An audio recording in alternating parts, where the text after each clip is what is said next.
Have you ever faced a family struggle so intense that it seemed impossible to find a resolution? Have you ever felt like you're caught in a web of conflicts that seem too complex to unravel, leaving you questioning if there's a larger purpose behind your pain and confusion? What if I told you that even in the midst of your deepest familial turmoil, there is a divine plan at work, guiding you through every challenge, every conflict, every heartache, with the assurance of a greater purpose? Today, we're diving deep into the book of Genesis, chapter 25, verses 12 to 23. This passage recounts a segment of the lives of Isaac and Rebekah, where we're introduced to the profound tension and divine intervention that marks their story. Their journey is not just ancient history. It's a mirror reflecting our own lives, filled with struggles and divine sovereignty. So buckle up, because the insights we uncover today could transform the way you view your personal battles and family struggles. In Genesis 25, we read about Isaac, Abraham's son, and his wife Rebekah, who was barren. Isaac prayed to the Lord on her behalf, and the Lord answered his prayer, leading Rebekah to conceive. But her pregnancy was no ordinary one. She felt the children struggling within her. Desperate for understanding, Rebekah sought the Lord, and he revealed to her that two nations were in her womb, and that the older would serve the younger. Imagine the depth of Rebekah's confusion and the weight of that prophetic revelation. She was carrying twins who were destined to be at odds from the beginning. This divine message wasn't an easy one to digest.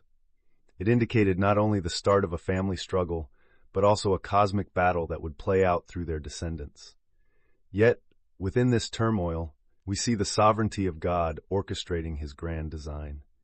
Let's delve deeper into this passage and extract the life-changing lessons it holds for us. Firstly, Genesis 25:21 states, Isaac prayed to the Lord on behalf of his wife because she was childless. The Lord answered his prayer, and Rebekah became pregnant. This verse underscores the power of intercessory prayer. Isaac's prayers were fervent and persistent, showing that when we face impossible situations, we must turn to prayer with unwavering faith. This is a call to action for us. When facing our life's most challenging times, profound prayer is a powerful tool. It bridges the gap between our human frailties and God's boundless power. The struggle Rebekah felt within her womb, described in Genesis 25:22, symbolizes internal conflicts and familial tensions that many of us experience. Her seeking of the Lord's counsel teaches us to seek divine wisdom when facing life's unexplainable struggles. Rebekah's action is a beacon, guiding us to lean on God for understanding when our greatest challenges arise. God's response to Rebekah in Genesis 25, verse 23, Two nations are in your womb, and two peoples from within you will be separated. One people will be stronger than the other, and the older will serve the younger, serves as a profound lesson on God's sovereign will. It highlights that God's plans often transcend our understanding and societal norms. The notion that the older will serve the younger was countercultural and unexpected, revealing that God's purposes often defy human expectations.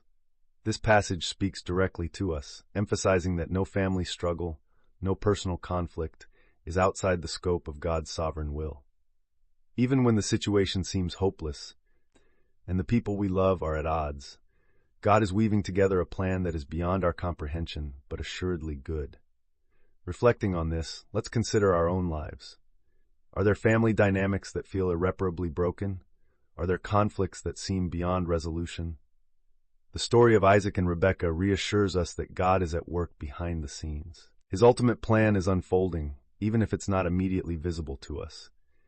God's sovereignty means he's in control, and his plans for us are grounded in his boundless wisdom and love. So what should we do with this knowledge?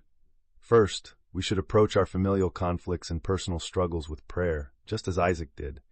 Earnestly seek God's intervention and wisdom, trusting that he hears and answers our prayers, even when the outcome is not as we expected.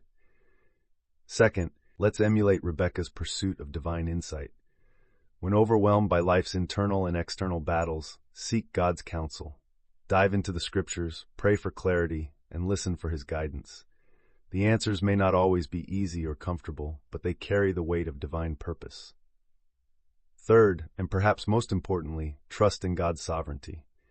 Accept that his plans may defy our understanding and societal norms. What seems like disorder may be the divine order, leading to a greater good that we cannot yet perceive. As we wrap up, take a moment to reflect on your own life. Think about the areas where you've struggled to see God's hand at work. Contemplate how today's passage from Genesis can inspire you to trust in his sovereignty, especially when navigating life's most challenging times. Leave a comment expressing your belief in God's greater plan for your life. Say, "I believe and wait." And let's affirm our faith together as a community. And remember, this is just one chapter in the unfolding story of God's plan. Stay tuned for our next sermon as we continue exploring the profound lessons contained within Genesis. Together, we'll uncover more of God's wisdom and continue our journey of faith and understanding. Until then, may you find peace in knowing that God's sovereign hand is at work in every aspect of your life. Thank you for joining me today. God's blessings to you all.